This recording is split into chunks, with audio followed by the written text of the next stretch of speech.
The ongoing story of Meta and the Metaverse is a story about the evolution of technology and how it's given us power to express ourselves and experience the world with ever greater richness. First, we started with text that we typed on computers. Then, we had phones with cameras that led to photos and video. Now currently, video has become the main way we experience content. So, we went from desktop to web to phones, text to photos to video.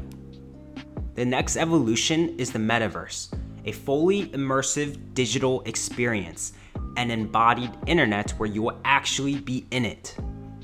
This will be the successor to the mobile internet, or at least that's what Meta believes.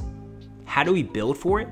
We utilize AR and VR technologies, and even though this space takes up less than 3% of Meta's top line, about 20% of the company's employees work exclusively on it. And Zuck has stated himself, the company will invest $10 billion just this year on building the Metaverse. So the question is, why? The past few years have made it very clear to the public just how dominant these big tech companies are. One in particular, Apple. It's caught the attention of everyone, especially Meta. Because of Apple, Meta understands the power of owning the hardware and the operating system it functions in. Let's look at the classic example of Epic versus Apple.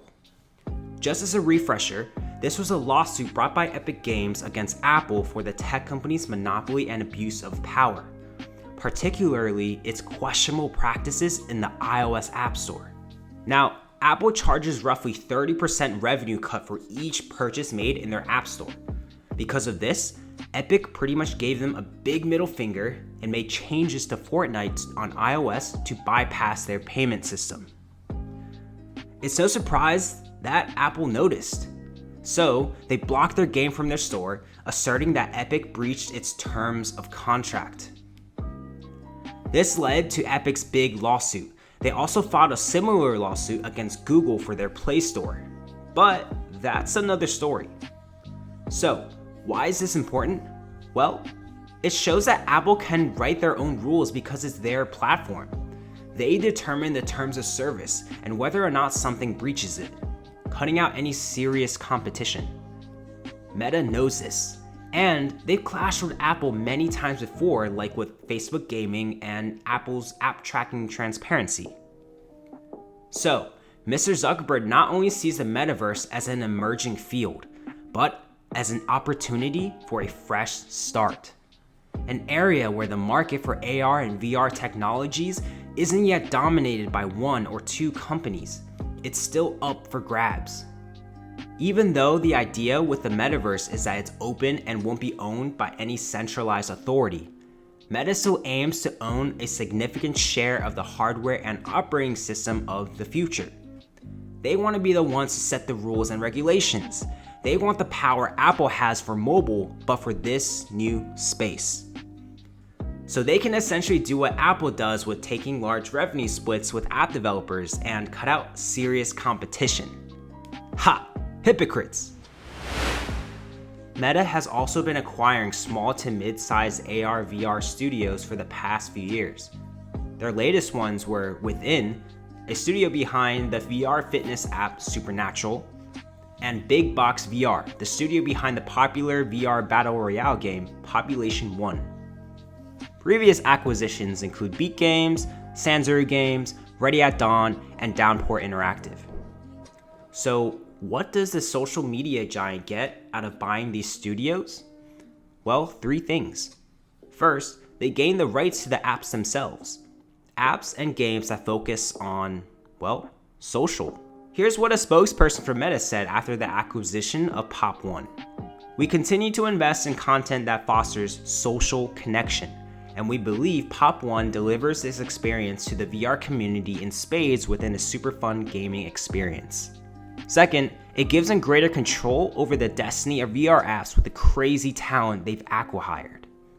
And third, with this talent, they aim to create exclusive content just for their platform. Similar to what Netflix has done with TV and movies, or Spotify with their numerous podcast acquisitions. Content is king. This is how you hook people to your product and keep them coming back. Good content. Don't be surprised to see Meta or Oculus branded games, apps, and maybe even VR movies in the future. Meta Originals, anyone? Compared to $5.1 billion in 2019, Fortune Business Insights forecasts the global market for VR gaming will reach $45.2 billion by 2027. This is a compounded annual growth rate of 31.8%. And this is just for gaming.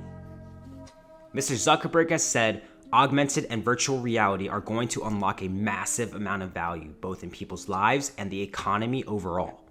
Something common among these big tech companies is their push for innovation and determination to move the world forward.